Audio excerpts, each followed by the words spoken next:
So last quarter, CEOs used the word headwinds over 4,000 times on earnings calls. Wow, 4,000. Yeah, 4,000.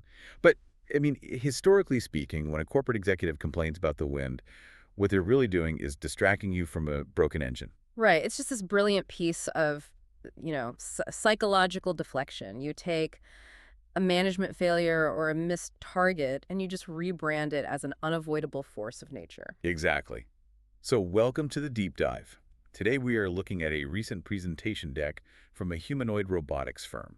And we aren't just reviewing their production strategy, right? We're actually decoding the psychological warfare of the language itself. Yeah, we're looking at 5 essential business phrases from their deck. Mm. We really want to uncover the hidden mechanics of why executives use these terms to control the narrative. Because if you just take these presentations at face value, you are missing the real negotiation. It's about reading the invisible ink beneath the strategy. Exactly. So let's start with the baseline.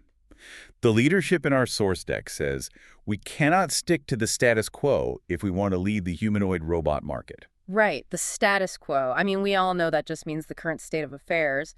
But why invoke the Latin here? Well, think about it. Why not just say we need to change how we do things? Because saying that sounds like an admission of guilt, doesn't it? It totally does. Yeah. It implies what you were doing before was flawed. But invoking the status quo, that externalizes the problem. So it frames the current operating environment as this rigid, ancient monolith, and the brave executives are just valiantly fighting against it. Exactly. It's like blaming an outdated computer operating system instead of, the person typing on the keyboard. It just feels much safer. It is safer. But of course, when a company tries to force that upgrade, they immediately run into friction. Which brings us back to those headwinds we mentioned earlier. Right. Notice how the deck uses it. They specifically cite the global chip shortage as a major headwind for their production schedule. Yeah, I saw that. And I mean, think about the physical mechanism there.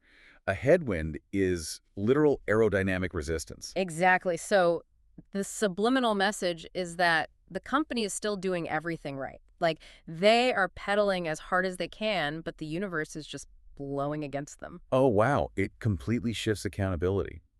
If revenue drops because of a bad product, that's on leadership.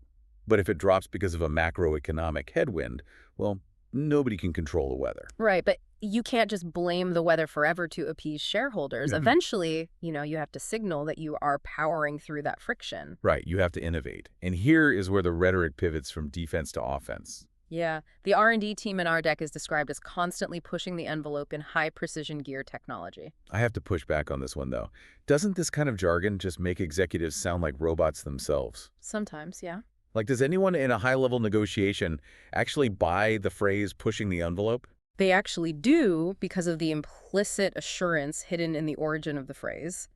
It is aeronautical. Wait, really? Aeronautical? Yeah, it originally referred to testing the absolute mathematical limits of an aircraft's performance. Its speed, stress, and altitude, without actually crashing. Oh, so they aren't just saying we are taking massive risks. Exactly. If you tell a board of directors you are taking massive risks, they panic. Right, obviously. But if you say you are pushing the envelope, you are subtly telling them the risks are engineered, they are calculated and strictly governed by physics. It sanitizes the danger. That is a massive psychological difference. It really is. But once you push that boundary, an aeronautical concept is still just a theory. You have to translate it into a physical product. Right, which brings us to the next phrase. The deck notes that while the initial proposal is good, they need to flesh out the technical specifications for the client. Which is such a fascinating shift in the metaphorical landscape.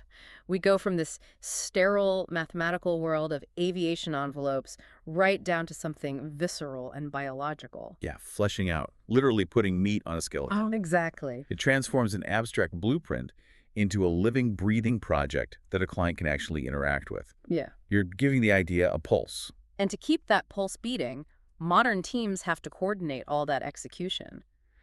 But notice how the language shrinks as we move from the boardroom down to the trenches. Yeah, we go from grand aeronautical limits to hyper-compressed micro-communications, like the source says, I'll ping you on Slack as soon as the test results are ready. The evolution of ping is just wild. It obviously comes from submarine sonar. Right, sending out a sound pulse and listening for the echo. But why has this naval term conquer the modern office? Like, why not just say, I'll message you? Because the message implies an obligation to read and respond thoughtfully. A ping is purely transactional. Ah, so it is literal echolocation. Are you there? Yes. Did the results arrive? Yes. Exactly. It strips away all the pleasantries and social friction of traditional communication. Wow, it just turns human workers into nodes on a network, bouncing signals off each other. Right. It is the ultimate pursuit of efficiency. And that is the real takeaway for you listening.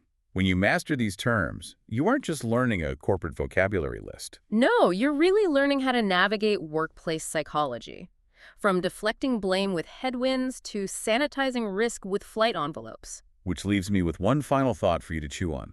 If our daily communication continues to shrink into these hyper-efficient, transactional micro-interactions like a sonar ping, well, what happens to those deeper, fleshed-out human connections? Right, the connections that historically drive true envelope-pushing innovation in the first place. Exactly.